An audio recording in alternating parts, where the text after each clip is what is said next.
All right, welcome, ladies, whether you're live here right now or watching the recording.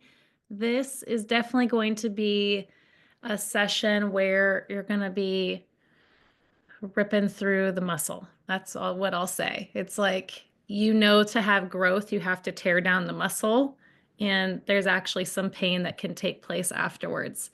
So it's going to be amazing. You're going to love it.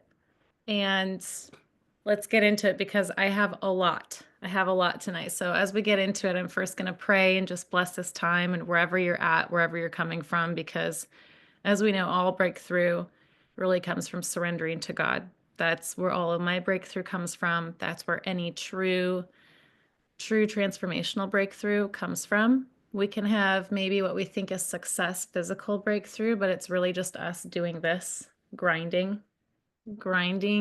We may think that we're pushing that boulder, and you may push it an inch, but you're also grinding yourself away into dust. So the best way for us is just to surrender and watch what God's going to do through that. So it feels so good. All right, God, we just thank you so much for this time to honor you and to come before you, lay at your feet, and just lay our hands out and surrender, God. I know that as you've been sharing this message of doing hard things, you've been sharing that it's time for people to understand why it's hard to do hard things. It's not because they're hard, it's because in order to do them, we have to do something else. We have to surrender. And that may be giving up things, that may be stopping things, that may be doing more things. But God, in this time together, I just pray and I know you are going to reveal the small steps that it takes to make big changes. And so I'm so excited for every person, where they're coming from, whatever's on their heart, whatever's on their shoulders, that they're going to lay it at your feet. And we get to see what gift you have in exchange for it. So thank you, God, for who you are and all that you do in our lives. Amen. All right. So, there's a person I need to admit. My apologies, recording people. I have to admit people when I see it because my enable waiting room is not working. I will also say in this little moment that I'm talking about something else, if you notice this eye is a little darker, I don't know how it looks on a recording, but it is a black eye. It kind of looks like really nice eyeshadow at this point, which is really great. And I love that it's actually perfect that I have this black eye because I was playing with my kids and one of them really knocked my eye very hard. Um, and I didn't feel bad about it. And I've had this grayed out or colorful eye, for almost a week, and it hasn't bothered me one bit. I kind of have it like this fighting prize mentality of I'm doing hard things with my kids. And I love that. And it also jokingly made me think, speaking to all of the people who, have kids, maybe you're even a foster parent, whatever the situation is. It's this like badge of honor, this tribute of, yeah, it's hard. It's hard to raise them. And so, how cool is it that as a mom, I can have a badge of honor of a black eye? That's pretty awesome. And we really kind of need to think of ourselves as these incredible fighters, and not fighters of protection, but fighters of like not giving up. And I think often we kind of think, I have to settle to be happy where I'm at. And I'm speaking to those who are more maybe at home, the homeschool life with your kids, or maybe you just have a full life with lots of other things going on. Like I said, you could be a foster parent, you could have a totally another job, and then you're taking your kids afterwards. Like there's so much on your plate. And the fact of the matter is, you're showing up. And that's what's incredible. And so, no matter what tonight, or whenever you're watching this recording, no matter what you're showing up with, you're showing up to be here. So, I have lots of notes that's been like poured into me. It's all timely. God's always timely with everything. So, I'm going to share two really important books with you. And also a really great person. His name is Jamie Winship. I've mentioned him before, but he has such a great mindset on what I'm going to talk about. So if you ever want more of that content, you can just message me. We actually, for a long time, have partnered with them, done their identity courses, versed in so much of what they have had decades of hands-on experience, taking down terror cells in like very, very high terror networks and doing it peaceably. And so they've had all of this training for years and they've been doing it. And then we got to have all of that teaching. And so they have these wonderful courses. We have a discount for it as well. I think it's great for even small groups, even marriage groups. So if those are anything that you want to take part of, just message me and I will definitely get you a discount for that too. But the books that I'm going to mention right off the top is this one called Do Hard Things. Thus, really where I got the idea of let's do hard things. But it's Breakthrough. And there's lots of books. When you look this up, there's lots called Do Hard Things. So you want to make sure that you're getting the one by Alex and Brett Harris. They were 16 years old when their dad challenged them. And I'll share a little bit more later, but he gave them a challenge to really raise up their game and not just be average. And they took that to a whole nother level and then wrote this book, I believe at the age of 18, about how we are the only, I don't want to say generation, but we are the only, what's the word I'm looking for? America has basically dumbed down our expectations of what our teens should be because biblically, when you even look in the Bible or all throughout other generations, there's no such thing as teens. You become from a child to an adult. And so we've dumbed down in our school settings and our expectations and our parent expectations to just let kids kind of drift. But now, today, this is written actually, these guys are my age. So I am sad that my school didn't show us what they were doing. Like, that's so sad because they were literally doing it, having a blog, all these incredible things. And they were from Oregon, and I'm from Oregon. Crazy. But the point is that we should literally be helping our teens not be teens, but become great adults. And that's really our personal motto. And a lot of times we can feel guilty, like we're not letting them have enough joy in being a kid. But the thing is, there is a transition from a kid, a child, to an adult. And we need to do a great job at that. So we're going to talk about how this relates to doing hard things in our life. And then the other book, I might have shared this one last time, Mindset. This one is by Carol S. Dweck, PhD, Mindset, the New Psychology of Success. So this one I'm going to reference as well. So if you want to write those down, that'll be great. But like I said, I just got a lot of exciting stuff to get into. And what's most important is that you know that you're here because you actually decided to raise up to do hard things. So the first point I want to talk about is we all have the gift of potential inside of us. We all have the potential to be creative, to see things new, to be open-minded, to be put in a situation of stress and respond with peace. We all have the ability to face death and actually have no fear. And none of us are necessarily in that situation. Some of you may find yourself somewhat near that in some way. But right now, while watching this Zoom, what I'm saying is nobody's actually pointing a gun at me and I'm not facing death right now. Do you understand what I'm saying? But the person that I'm referencing who's even like talked about this and given me insight on it is Jamie Winship, and he has multiple times. And so what he has shared is how do you face that? How do you face what you're afraid of? So in his case, it may seem as though his fear is death, but he said it's actually not death.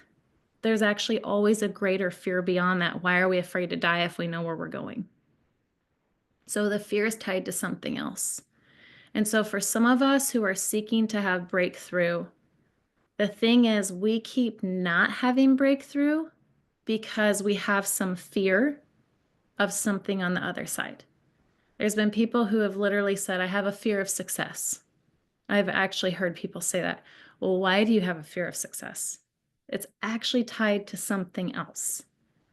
There's in the industry that I help a lot of people with, it would be the fear of failure because it would be for like fat loss.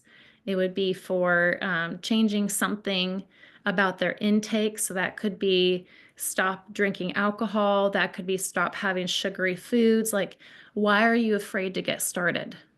It's not because those things own you. It's because something else owns you. There's a fear on the other side of it. So that's really what we're going to address today is what is this fear on the other side of why we can't break through? I'm just going to use diet for example again. Why do we start a diet and then we step on the scale and we're like, oh, there's no change. I'm just going to stop.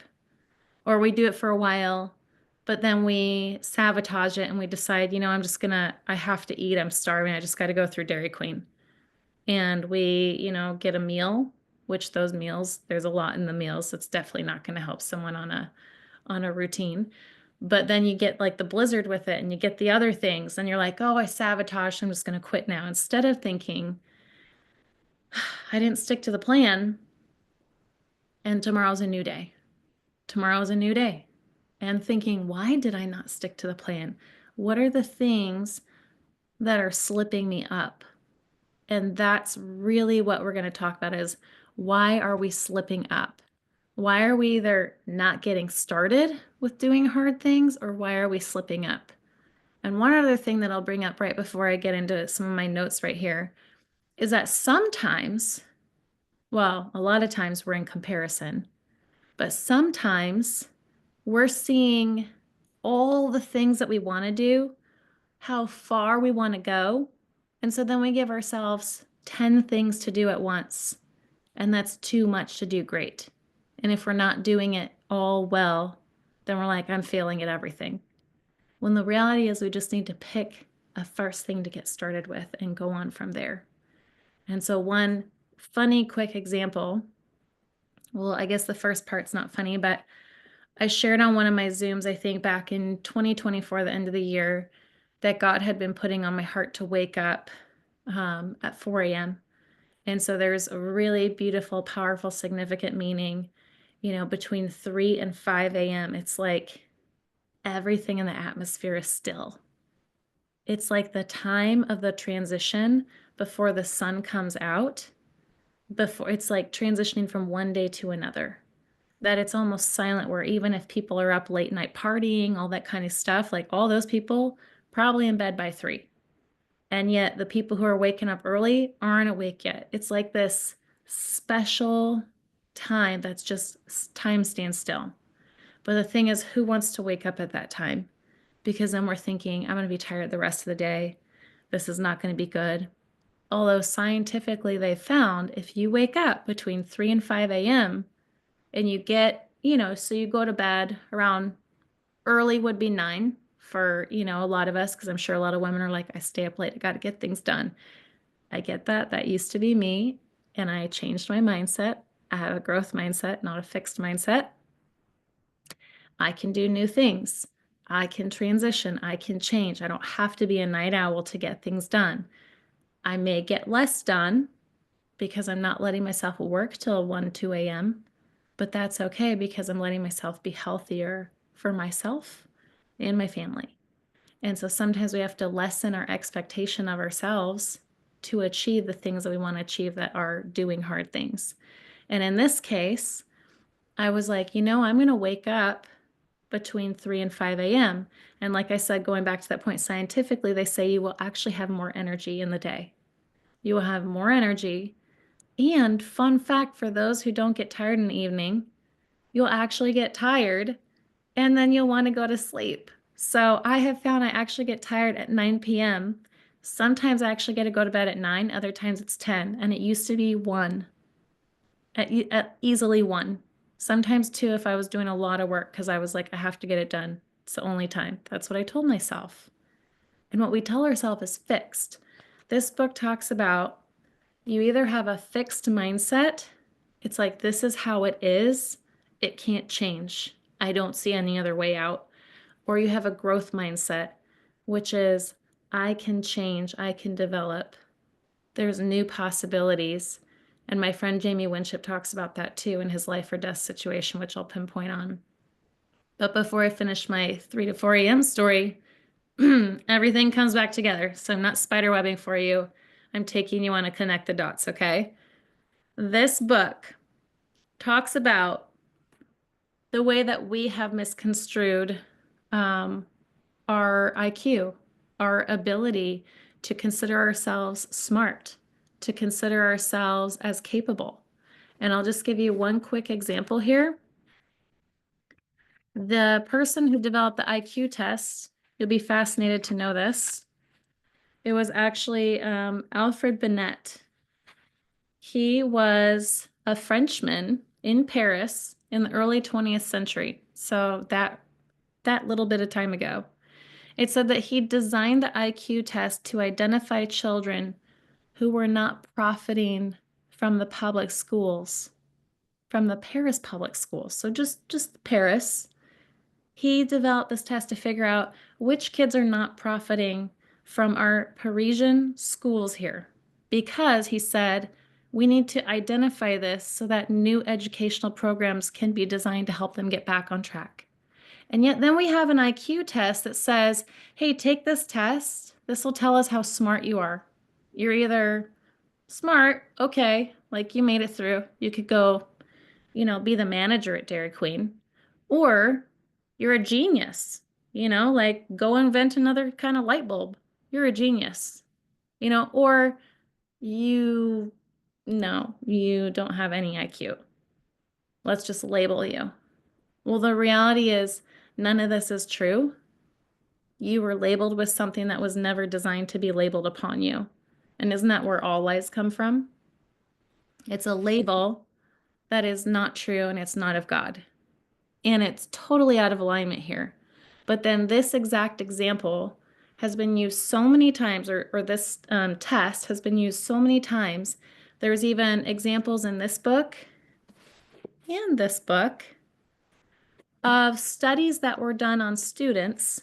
I'll just share one example of it. Two sets of students.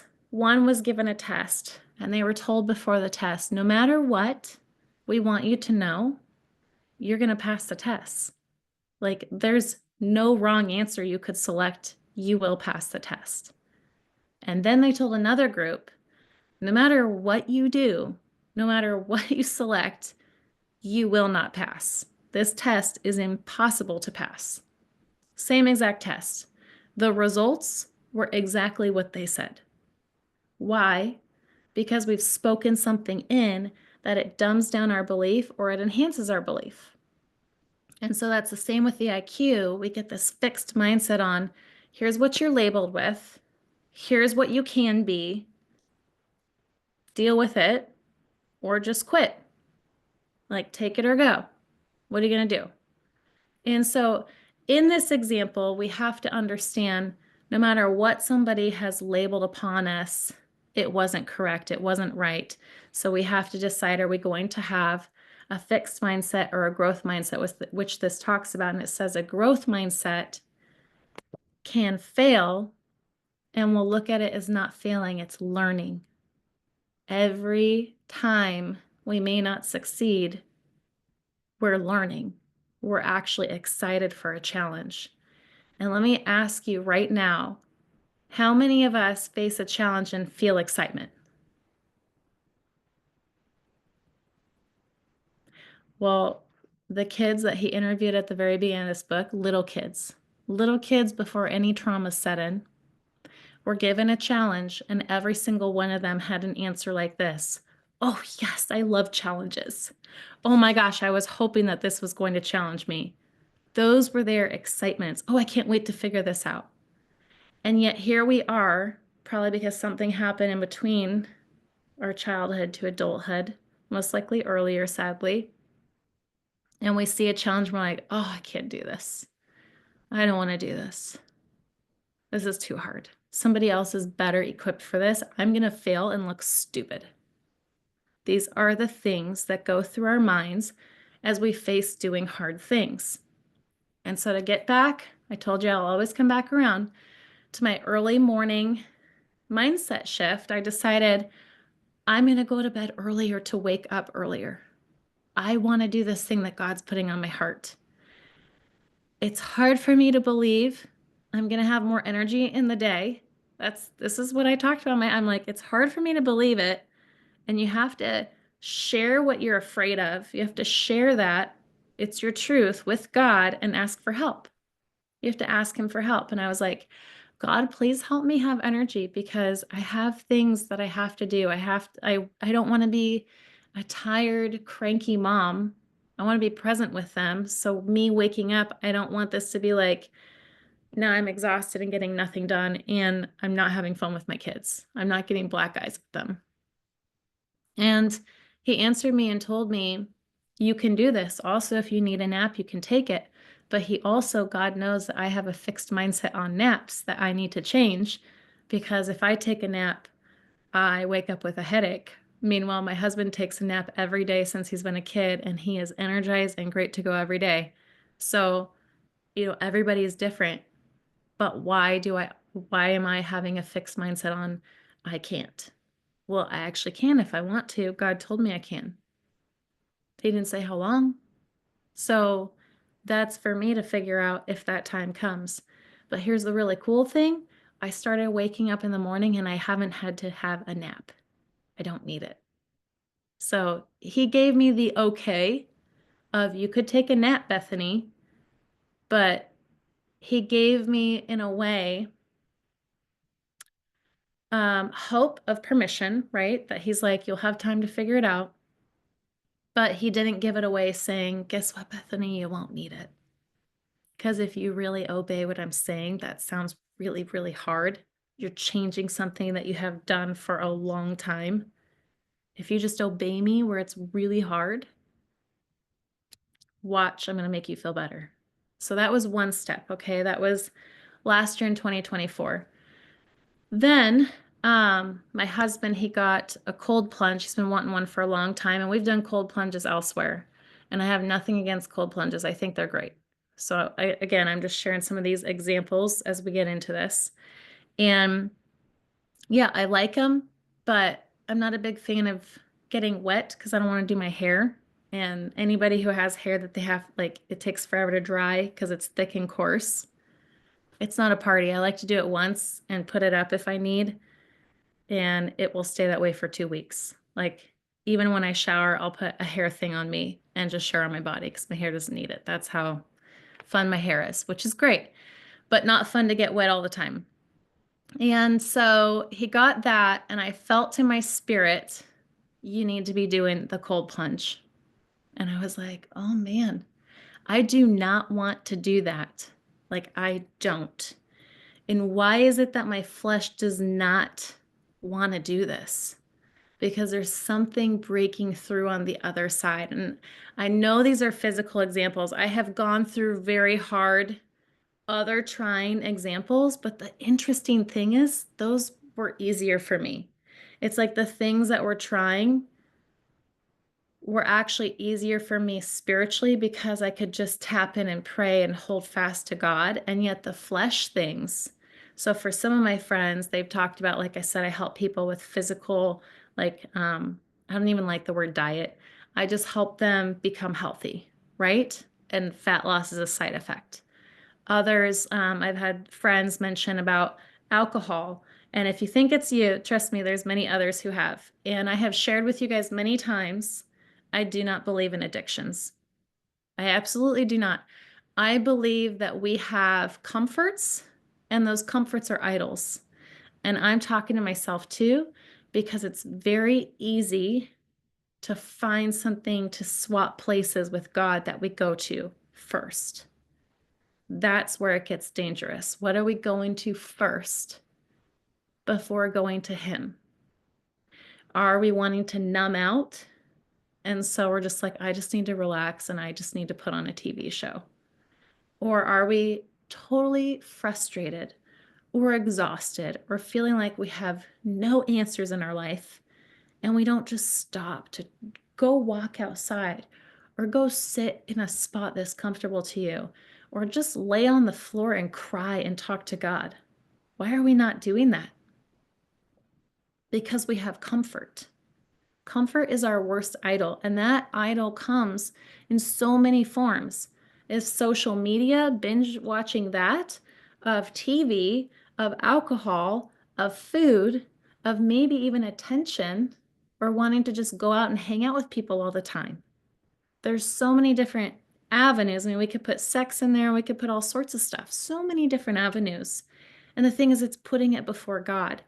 And so this flesh thing is so hard for us. And here's why. So my friend Jamie, he says, there's the potential and there's the actual. He said the potential of what we have, what we are, is always in conflict with the actual. He said they will always be in conflict. So my potential here is do the cold plunge. You will have another level of breakthrough, Bethany. Another level. You do that every day, which doesn't have to be every day, but the point is you actually do that. Not just sometimes, you're doing it. And the actual is, I hate that. I don't want to. I know I can do it, but I don't need to. No, thank you. And these are in tug of war. It is only in this that we level up. It's only in this. He says the potential and the actual will never stop tug of warring. They will never stop doing this. But he said that is positive because if you only lived in potential, you would never change. Like, there's potential. I have potential, but I'm doing nothing to get there. And he said, if you only lived in actual, this is where I am. So be it. This is where I am. He said, you will never change. The two always will reside together. And it is really the presence of being in a body on this earth, but being connected to God. That is the present and the actual. That is why you are on the Zoom looking for the level up.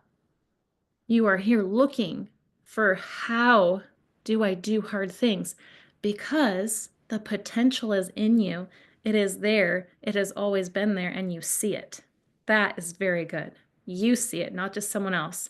And then the actual is I sometimes have a hard time doing hard things, or maybe all the time, because I don't know where to start or how to start, or I don't want to start. And the very first thing is, are we surrendering to just be obedient? Because God loves obedience and He rewards it so much. He rewards it so much. He just loves to lavish His kids who are obedient because there's not many, because we're all idolizing comfort. What I mean, the word addictions is really an excuse. It's an excuse to find something else to swap it. Let me give an example. Smoking. I have some friends who've had smoking addictions, or some still do. And they're like, well, it just gives me peace. I have a very stressful life. It gives me peace. And then those who have stopped, what they do instead is nicotine. They have a nicotine patch or they have gum. And if you smoke, I am not trying to beat you up, but I am giving a real example here. Now we just have a substitute. Do you get it? Somebody who has what we could say alcohol abuse, they call it an addiction. Maybe that person now all they do instead is drink non-alcoholic stuff, but they're still drinking the same thing, or they're taking some kind of CBD thing to give them peace, or they're even just drinking tea or seltzer water. I hope you can just see the example I'm giving. There's just a swap, right? So we have to understand, why are we swapping instead of where are we going? And I think it's totally okay to have something to help you transition. So if you're swapping, you're like, I'm drinking tea and I love this. That's fantastic. But now can we, before we even have the tea, if we have that feeling, can we, instead of getting the tea, go to God first? Can we make that our habit? So that is our habit, that maybe we're like not even needing the tea, or eventually not even thinking about it. And we're like, I'm just getting some water right now because I'm just thirsty. You know, those are the kind of things that are going to help us. And so for me, with this cold plunge thing, God set up this plan that He wanted me to do in the morning. Starts about 5:30 a.m., so 5:30 to 6:30. And then to end it, I do a cold plunge. And so I started because I was like, God is really telling me to start this. I have to set myself up. So one key thing that I'll tell you, when you have to start a hard thing, you do that one hard thing. We mentioned that. So remember, I started walking, doing my prayer walk, kept my routine. That was the one hard thing. That has continued. Then he tells me to start another routine early in the morning along with my prayer time. Started that. But then he says, add to it and do the cold plunge at the end. Well, before I could start my morning walk and before the cold plunge, I have to have things set up. One, I need a swimsuit over where the cold plunge is. Two, when I started the walking thing, maybe I should have swapped that, but you get the point. When I started the walking thing, I had a coat set by the back door with a sweater, with wool socks, with some boots that if I step through the mud, it's not going to get in my shoes. So I had to plan all that. I set it up where I have no excuses. It doesn't matter if it's raining. It doesn't matter if it is freezing, which it has been here. And it doesn't matter. I have everything I need. I have a hat. I have gloves. I got it all. It's all right by the door. No excuses. I will not be cold. And if I am, it's good for me. So when I started that, that got me on my walk. No excuses.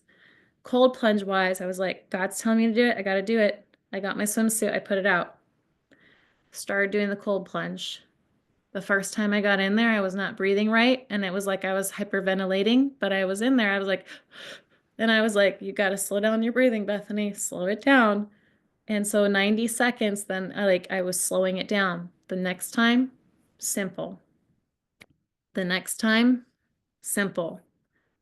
Every time though, I hated getting ready to do it. Even though it was actually simple, I actually know how to breathe. I know how to process. I know how. And it's been frosted over outside everywhere. It's freezing and this thing is outside too. But I know what to do and yet I still hate it. Well, then, ironically today, as we have this Zoom, my hair tie broke. I was doing some worship in our little sauna. It's part of this little routine that I have. And after that, I go into the cold plunge. And my hair tie snapped. And I was like, God's saying you're going under today. I'm going under fully in the cold water and it's freezing outside. And so this song came on and it was about breakthrough. It was about letting it all go and surrendering. And by the time I got to the cold plunge, here's the song that played. And I was like, this is so good, God. It's a song that has the name Promised Land in it. And the promised land is on the other side of the breakthrough, the other side of everything. And I literally gave myself another baptism in just following Christ because I was like, I'm so sick and tired of getting to these new things. And even though I do it, I love being obedient. Even though I do it, I dislike thinking about not wanting to do it. So my prayer is, God, help me get to a point where you challenge me and I get excited. Help me get to a point where I'm excited. But I want you to know if you're on here too and you're like, I hate being challenged, it is normal. And my friend even says, there will not be a point in your life where you're leveling up that you don't face another fear. He says, literally, as you level up, you advance in to finding a new fear because you've leveled up. But it doesn't mean that just because we're afraid, we should become reptilian. And reptilian, I mean that fight, flight, or freeze. And that's where a lot of us fall, fight, flight, or freeze. And what happens there, so he gave an example of when he had a gun held to his head and they were saying, we're going to kill you. He had a vision of remembering having to look at all of his prior team members who were all slaughtered except one. She was shot 32 times and survived, but he had to go ID them to say, yes, these are the team members. And now he's put in the same situation. And he said, I have to not live in that memory or I will die in that memory.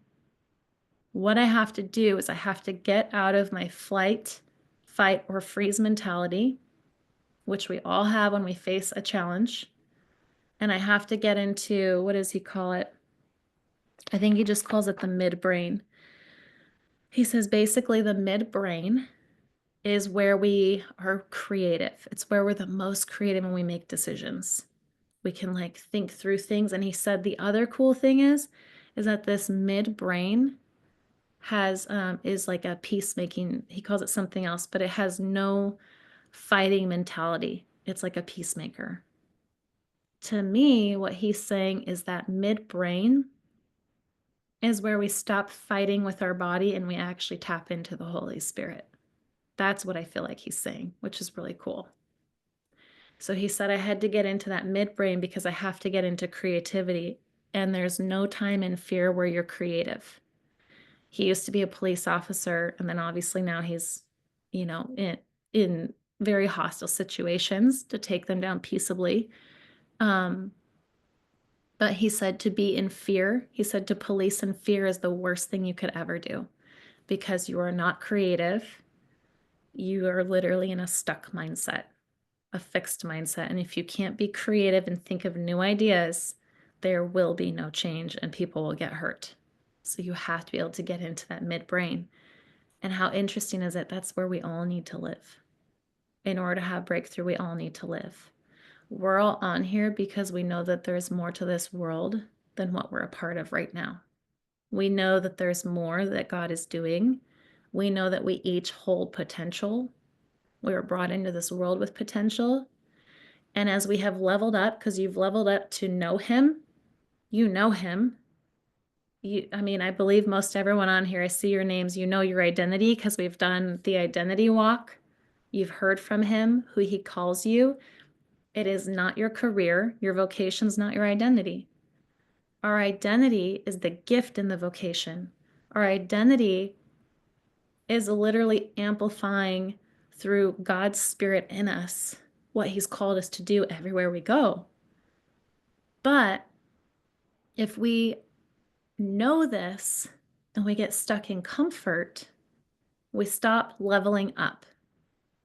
And he said that is one of the worst things is that sometimes we'll level up to a point where like, this is okay.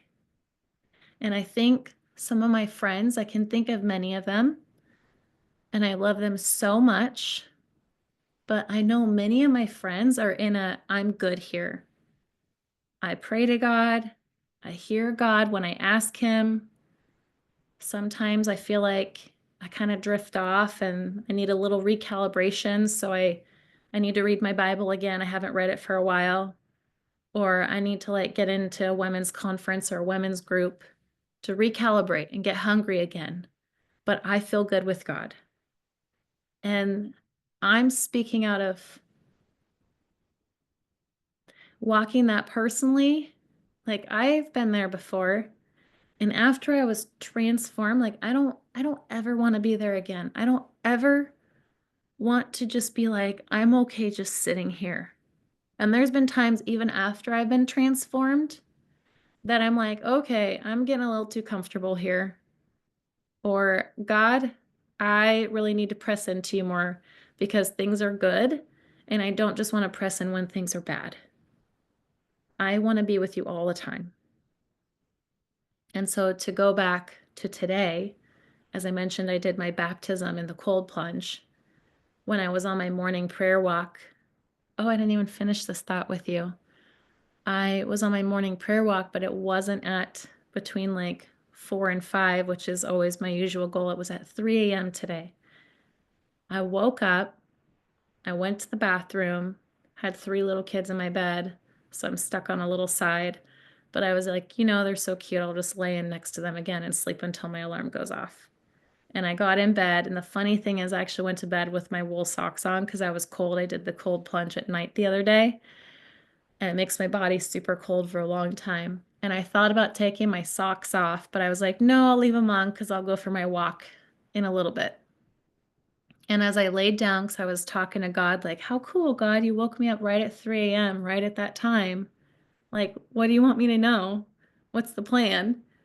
And as I get back to my bed and I lay down, I literally hear him say, go walk. That's all I heard. He goes, go walk. And I was like, okay, it is 3 a.m. That's the beginning of the time. That's that transition hour. Like, okay, let's do it. I'm awake. So I went for my walk. And I knew as I was going for my walk, I'd come back in and I'd just go to sleep. So I laid down on the couch at 3:30 and went to bed till my alarm got off. And anyway, so as I was walking, I was asking God what he wanted me to know. And he said, love me. He just goes, love me. In all of our hard things that we're wanting to do, what if we could just make it so simple where we're like, can we just love him?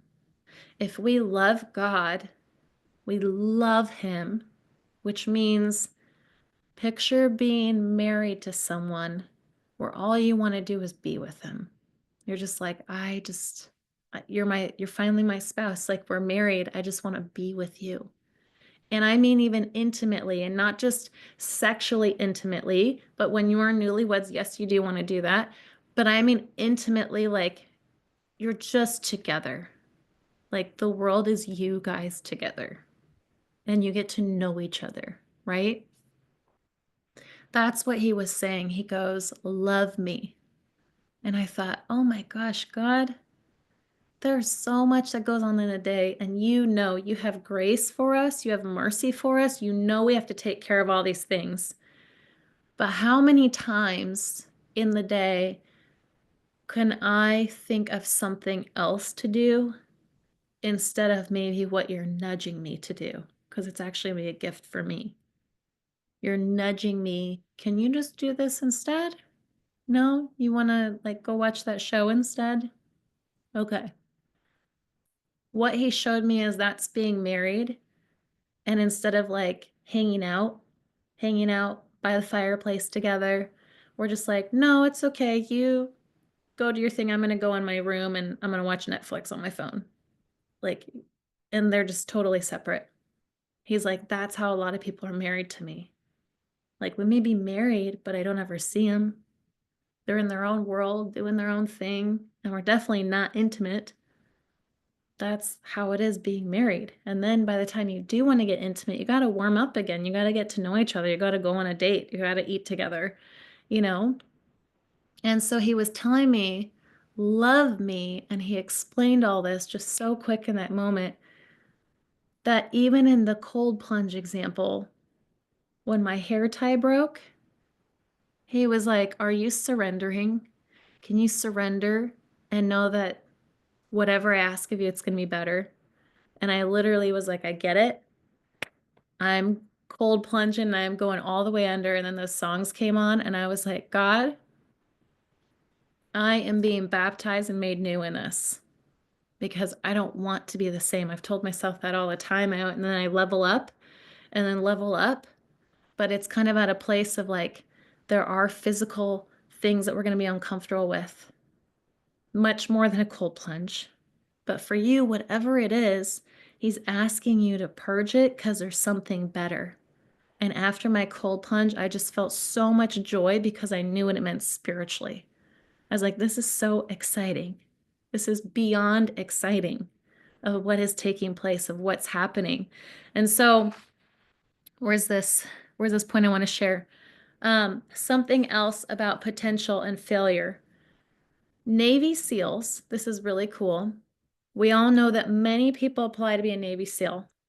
And I want to share how you are a Navy SEAL. Very, very few ever make it. And here's why very few make it. There's many people who are capable physically to do what they're supposed to do, but there's very few who are capable with the four things that a Navy SEAL is required to have. Number one is to only operate in the present tense. And it says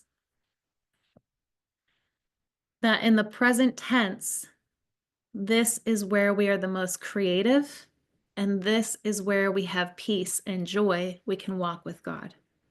When we think of the future or we think of the past, we literally step into a fear-based mindset because it's a fear of what we have to do. So that's a what if, or a fear of what has been done.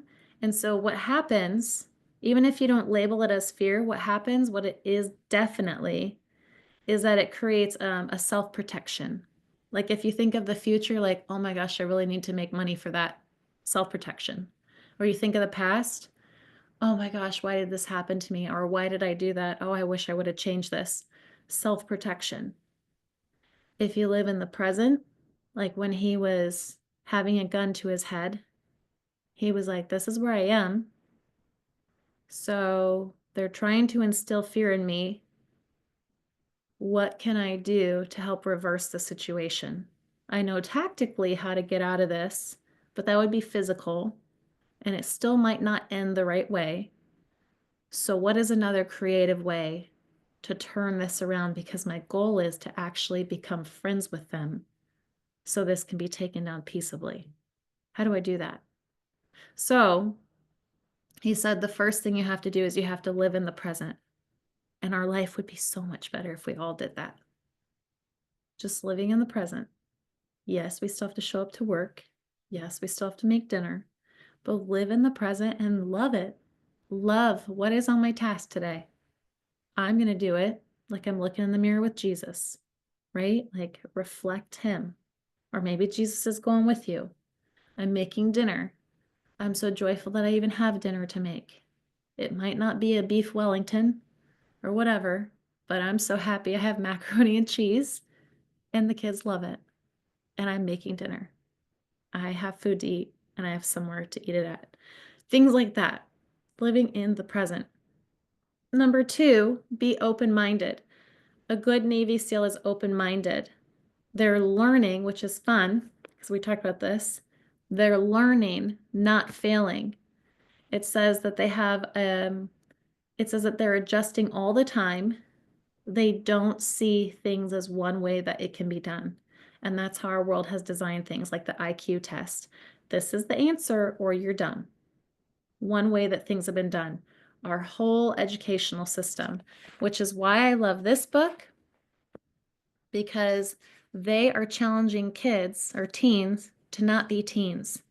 They're like, you are wasting your potential. We talked about potential and actual, and the things that they did are so incredible, so incredible. And I'm so glad our son started this Apogee program that my husband found, and it had them read this book. And trust me, he is growing into being a wonderful man of God, but he is very challenged. And so he, with his tongue, will get feisty and be like, I hate this. I don't like this. And I'm like, good, you're on the right path because you're getting this tug of war. This is great. And I'm not caving to saying anything negative to you because I'm excited that you're breaking through this. And I'll just like speak like that because the Lord's telling me, speak to what is and can be. You're not lying. You are speaking to the potential, and that will change the future. Or you can speak out the fear, the self-protection, and you can take the future in a very negative way. And so the third thing, this one goes to number two as well. He said, oh no, actually number four does. He said the third thing is that they pay attention to what it's called discriminative details. What is important and what is not important. He said, most people don't even pay attention. Well, you're on this Zoom. So far, you have all these things. You do pay attention and you're wanting to pay attention to what's important, not pay attention to what's not important or be a drifter. And just like this book, most teens and now our 20-year-olds into 30-year-olds are drifters because our society's led them to be that, which is a plan of the enemy, to become drifters, to not tap into their potential, not tap into who they are, to not know God, and to not be with Him eternally. That's the enemy's plan, to just not know Him or not choose Him, to find comfort, drift. Well, that's not what we are, and we're all on here. And so all of those people who are attached to us are going to see it, and they're going to see that there's change, and they're going to want to change too. Because when people see a light, they're drawn to it, and our goal is to help them see their identity, not copy our identity, because that's not good. They may mimic you for a moment, but eventually you're like, you have an identity. There's only one of me in this world. We don't need more of me. We need you, your identity in Christ. But the goal is that even if they're mimicking you, that's because you're doing things right. But then as you see that they're mimicking something, it's like help them see who they are. because they're ready. So, number 4 is Navy SEALs are always aware of the emergent realities around them and that there are new paradigms. Now, this one was a little bit hard to grasp, but what he basically said is the world that we live in, we see things in a box. Living in America alone, being an American, instead of being born in another country, we have a big box around us of like, oh, this is how things are. Well, we don't see how things are in the rest of the world. So we have one paradigm. My friend Jamie also said that when we also are really in a very religious situation, we very much have one paradigm. And I grew up in a denomination where it was like, it was literally told, like, you're this denomination or you're not saved. So you're baptized in this denomination or you're not going to heaven. And sadly, a lot of good people won't be going to heaven. That would be a paradigm, a one paradigm. Well, a good Navy SEAL knows there's many different facets of seeing things. And that's where my friend Jamie helped me realize that even as an American, a Christian American, I still had a box around me. It was just glass. I could see through it, so I thought I saw everything. But I had no idea that I still had a box around me of understanding how to see people of different nationalities, different religions, different beliefs, and see that we're all the same and how to tap in and meet them where they're at, because every person has fear. Every person has fear.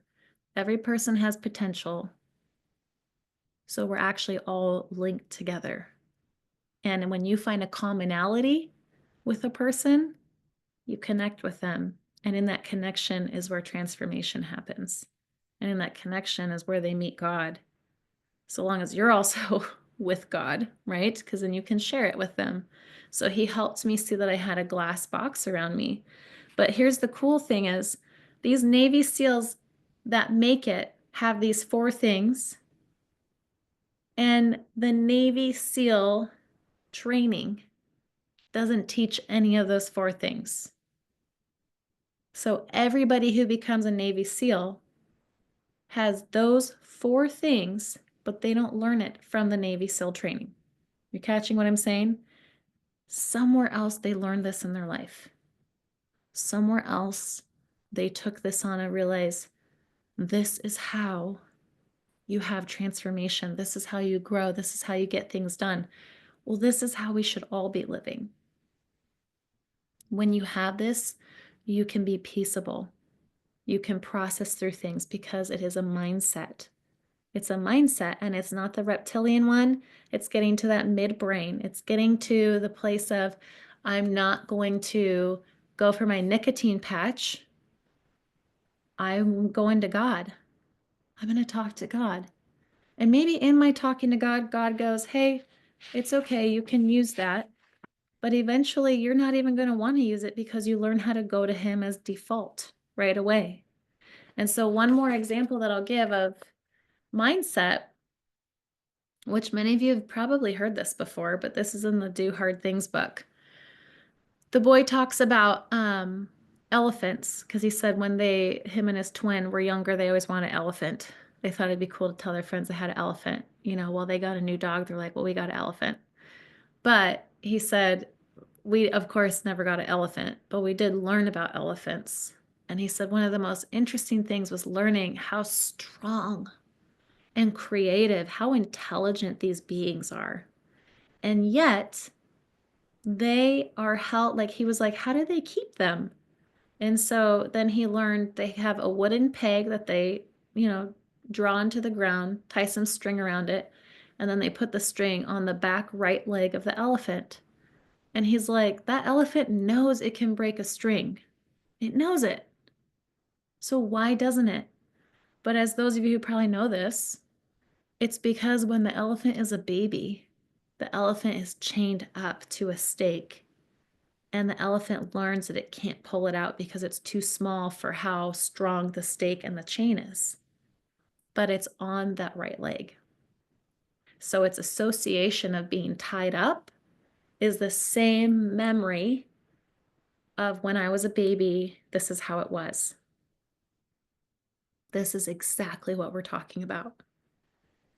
A lot of us have a hard time breaking through because we have this associated memory of, I've done this before, and this is how it was. So I'm either a failure, or I'm stupid, or I don't know how to get started. I'm just stuck. So a lot of us are stuck. But the blessing is if you're stuck, you're ready to be shown how to break through. Nobody can do anything that they haven't seen. That's why also God gives visions, because it's a way of seeing, but still he's probably shown us something in order for us to connect the vision to it. That's where even in the Bible, some of the prophets describe these things where you're like, what the heck does that look like?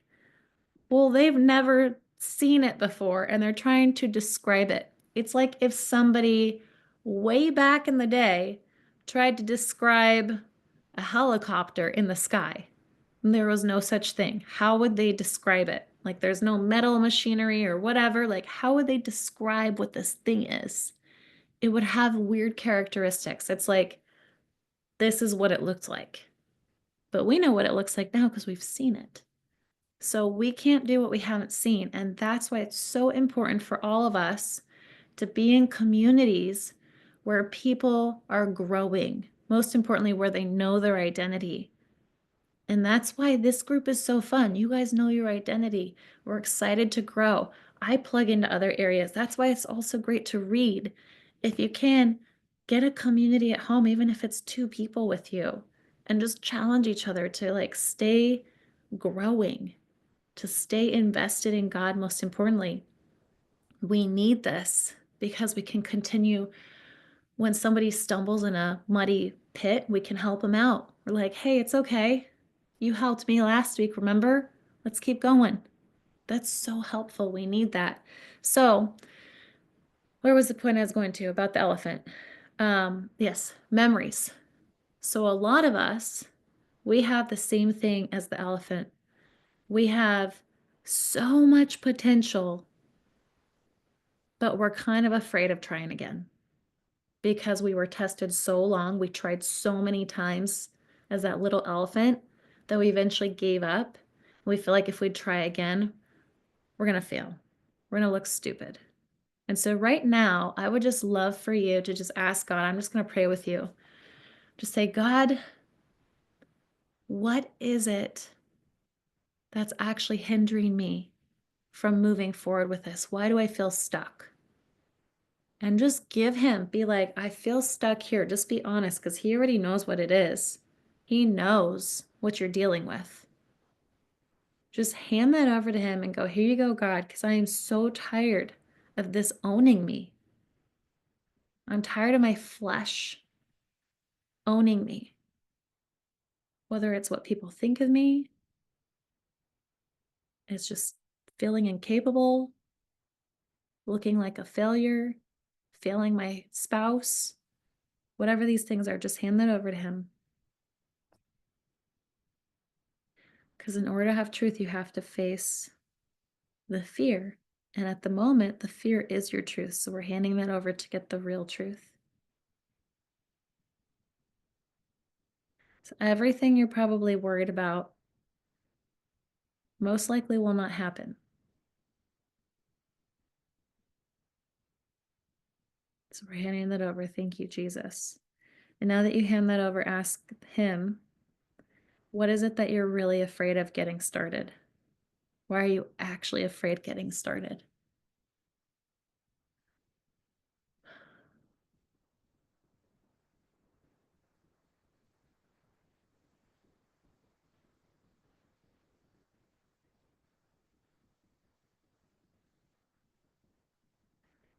And now that you heard that, what's most important, like the elephant's afraid of feeling again, so it doesn't pull on the string. But why is the elephant afraid of feeling? Because it has a memory where it felt like a failure. So you're going to ask Jesus, say, Jesus, show me where this feeling first came from. And it may be something that physically happened to you. It may be something that was told to you. It may be something you just perceived. We can perceive things that actually aren't even true, but it was how we saw it in that moment. So, God, show us that moment. And for some of you, I feel like you're seeing something as a child where you saw an adult do something, or maybe it was your parents, and you're like, that's actually why I'm afraid. I'm afraid that I'll look like them, and I don't want that. I don't want to get started. But that fear is actually putting you in the trap of having the same reality by not facing it and changing it. And so those kind of things. So thank you, Jesus, for revealing that. We're first going to ask before we move forward to the next step. We're going to ask him what was the truth in this situation. God, even though I perceived what was going on here, or I felt a certain way, or I took offense to that situation, what was actually the truth here? What was actually happening, God? Reveal that. What was actually happening in that moment?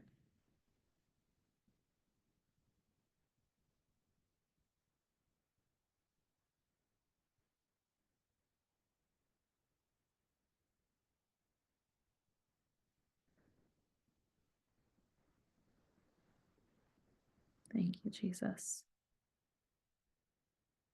I just feel God sharing with me right now to tell you one of the moments that really hurt me was actually when I was in fourth grade. My teacher was very, very tough on me, and none of my other teachers in my entire life of going to school were ever like that. They all liked me. I was a hard worker. I always did my best not to be the best. I just always gave my best because it was in my heart. And my fourth grade teacher just like literally despised me. And I never tried to woo her over and be like, oh, let me do extra work to make her like me. I just knew I would keep doing my best. But I'm like, there's nothing I could do to make her like me. She just does not like me. And when I brought this to Jesus, because he showed me that's where my tie to my fear of failure is, and feeling like I don't even want to try because I'm not good enough, or I'm exhausted, or, just all these different names of basically failure. And he asked me to ask him, like, what was the reality? What was actually happening here? And it was so powerful. He showed me she was challenged by the way I saw life. That just like blew me out of the water and makes me emotional now because here I'm a kid, like 10 years old, maybe. What a beautiful thing that God just revealed. Like, He has always put that in me. He's like, you see things so differently. And that is a gift, Bethany. Like, keep using it. Don't let the enemy take that away from you.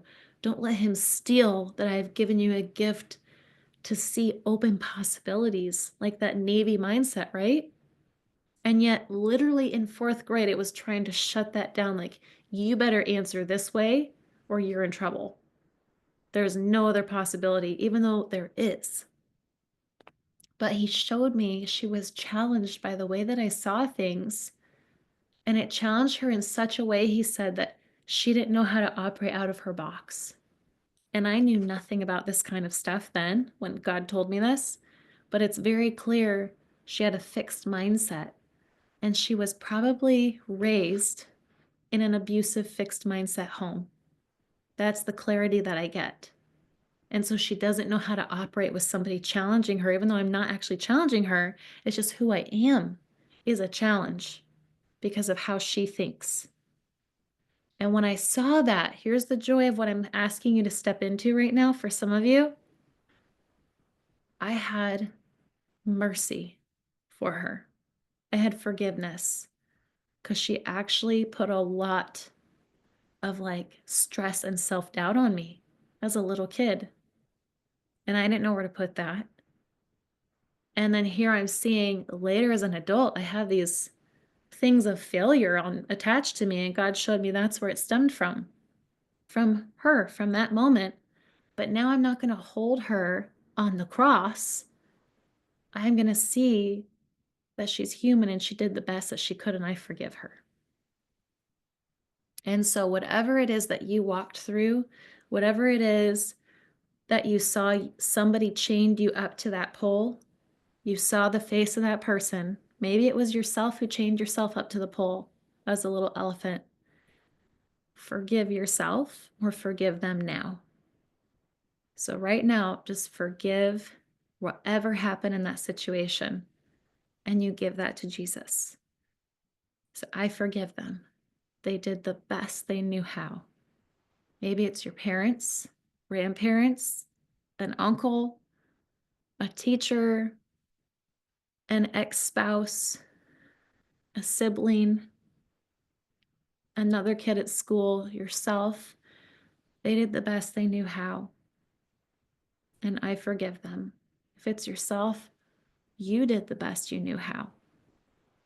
You forgive yourself. And the beauty is, Jesus already took it all. He took it all. And so now ask Him and say, now that I release all of this, you got to let it go. One time when I walked through something, I visually saw myself letting go and my hands were stuck closed. I was like, I am letting go. In my vision, I'm like, I'm letting go. I'm letting go. So some of you have to do that. I'm letting go. And eventually I let go and it felt so stiff, but I saw this blackness come out of my hands and Jesus took it because it was such a deep thing that was attacking me that I was like, this is so hard. This like eats me up. It's so hard. Like, this person's very vindictive. This is so hard. I keep asking to let it go and it won't go.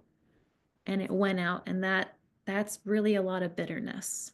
Bitterness, victim mindset. We can never have creativity in a victim mindset. We can't see new paradigms. We can't grow. We can't be creative. We have to let it go. So right now, wherever you're at, let that go and just ask God, what's the first step?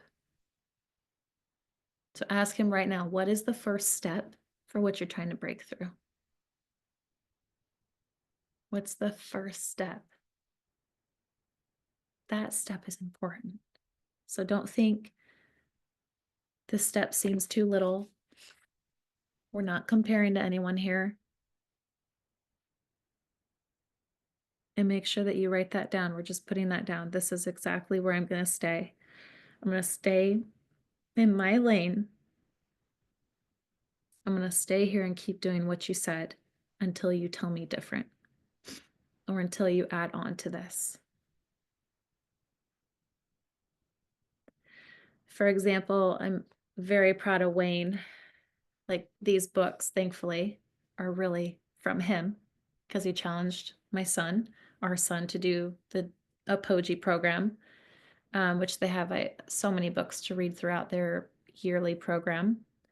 And then Wayne also challenged himself to read 50 books this year. So I could say, oh, Wayne's challenging himself to do that. I really want to read more books too. I'm going to do 50 books too. No, I'm not. I'm not going to challenge myself to do 50 books.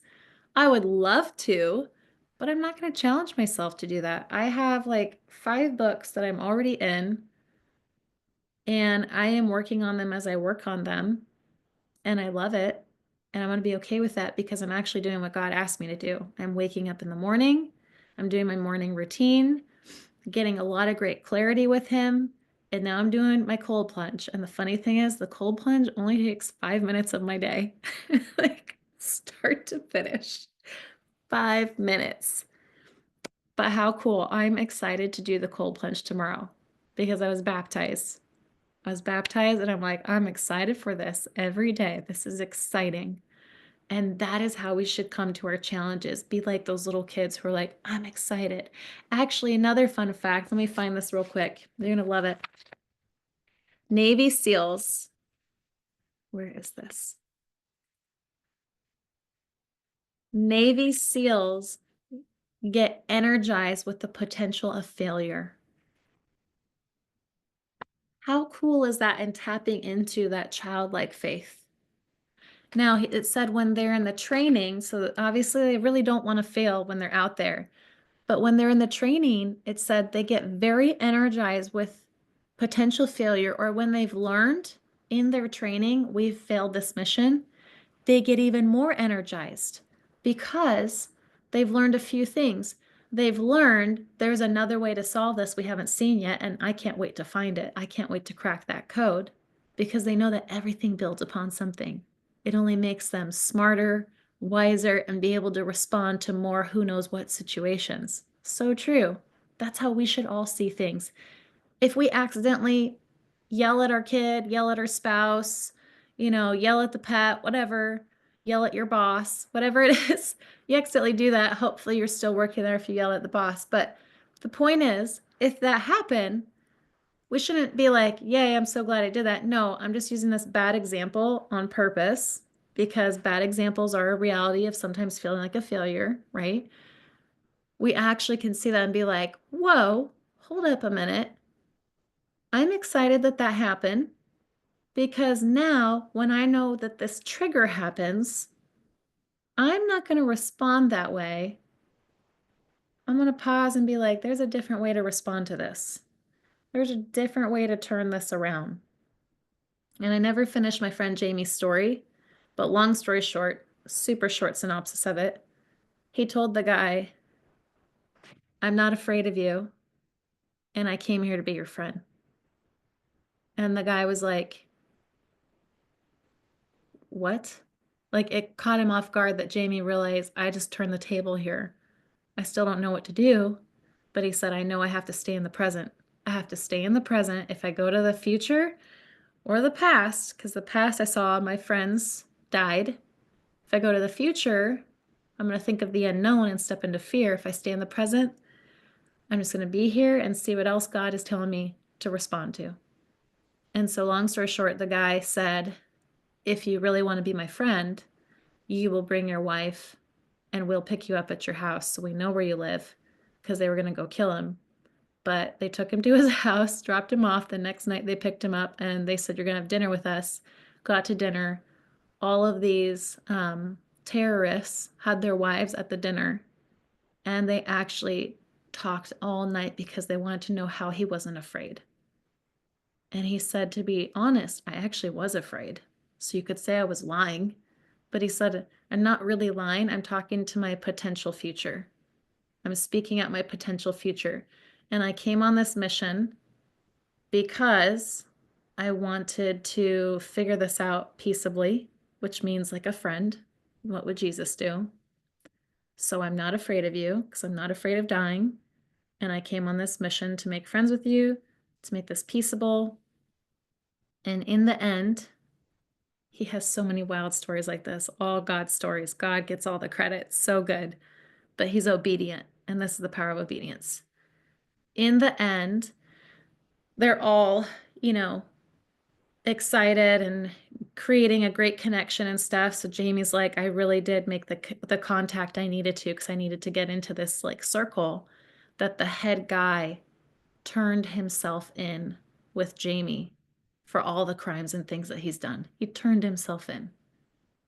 He has so many stories like that because people were transformed. And because they're transformed, they're not afraid of the future.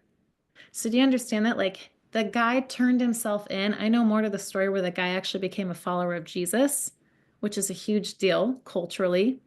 He even asked all of his people, he's like, y'all need to follow Jesus. Jesus is the way. And he turned himself in. This is so powerful because he's not afraid. He's not afraid because he learned his identity in Christ. Can we all become fearless to do the hard thing we're asked to do? That hard thing is like a sliver on the scale. It's like a sliver, like a feather on the scale, because greater things are going to come. And sometimes we think, I felt like God just, thank you. He just shared with me, sometimes we think when greater things are coming, it's going to get harder. Like I'm going to be in a situation like Jamie and I have to work myself out of it. No. Number one, you don't have to work yourself out of it because you're not the one in control. It's him in control. We're just present. And number two, very, very, very few of us are ever going to be in that situation. And if we are stepping into it with God.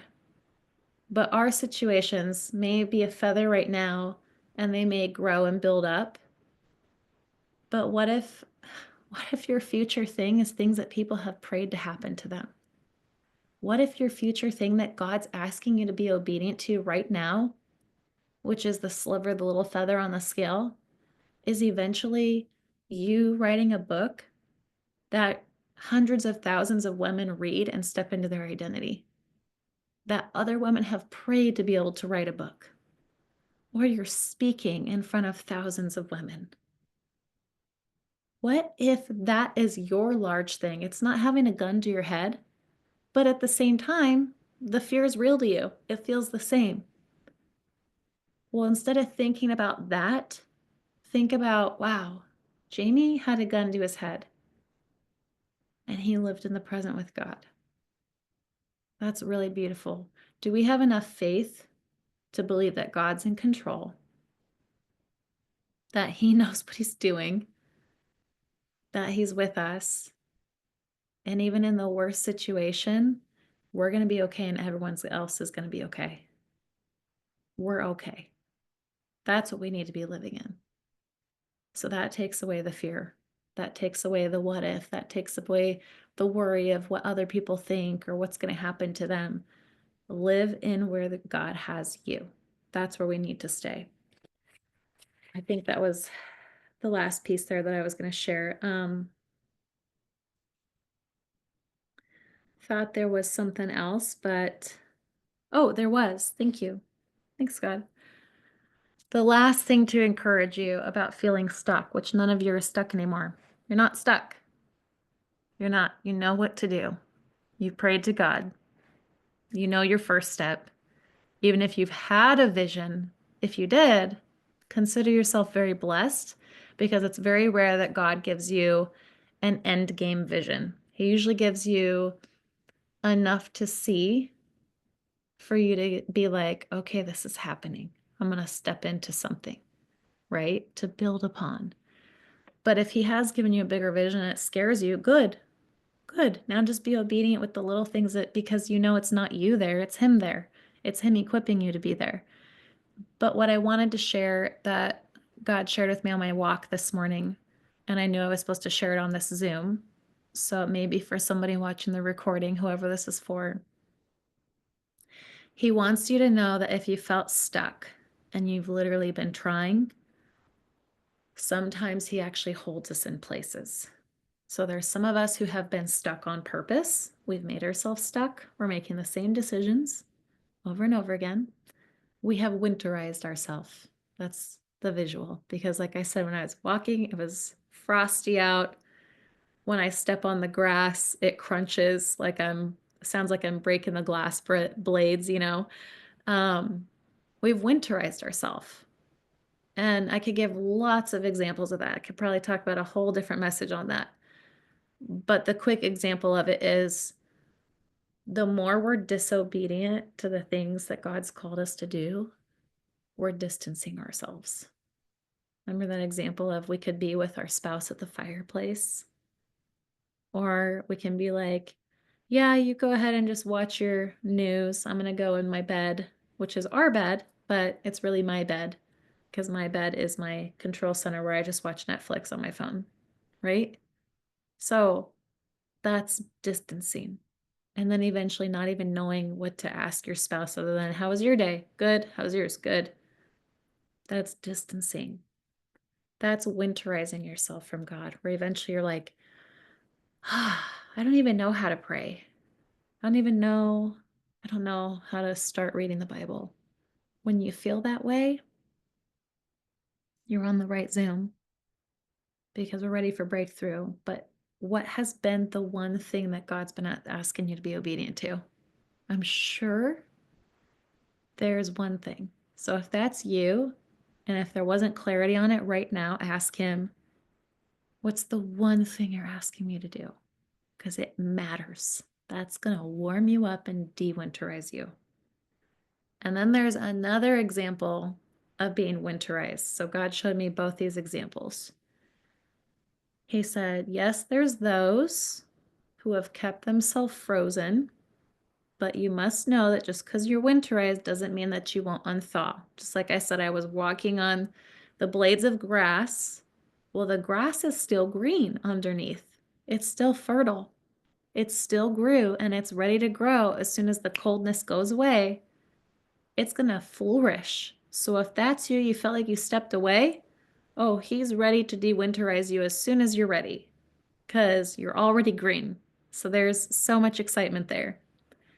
But then He also showed me there's another group of people. And He said, some of you have felt like you've been trying and trying and trying.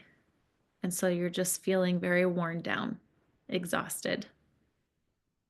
So He said, I want you to know, and it's whoever you are, you know who you are. He said, I want you to know there's been a reason I've kept you winterized, and it was to protect you. So what He was showing me visually I don't know who this is, but I saw the vision for you, is that there's something in the atmosphere right now that if you were like going where you've been trying, it would hurt you because it's not the right season. It's not time. So He's kept you in a perfect little, covering, because that frosty covering keeps everything still. I mean, it just makes things slower, but everything's perfect inside. Like, He showed me a vision of water. You know how there's ice on top? All the fish and everything's living underneath. He's like, everything is moving. It might feel a little slower, but the water's still moving in that river. Everything's happening. Everything's getting fed. Nothing is out of misstep. It's on purpose.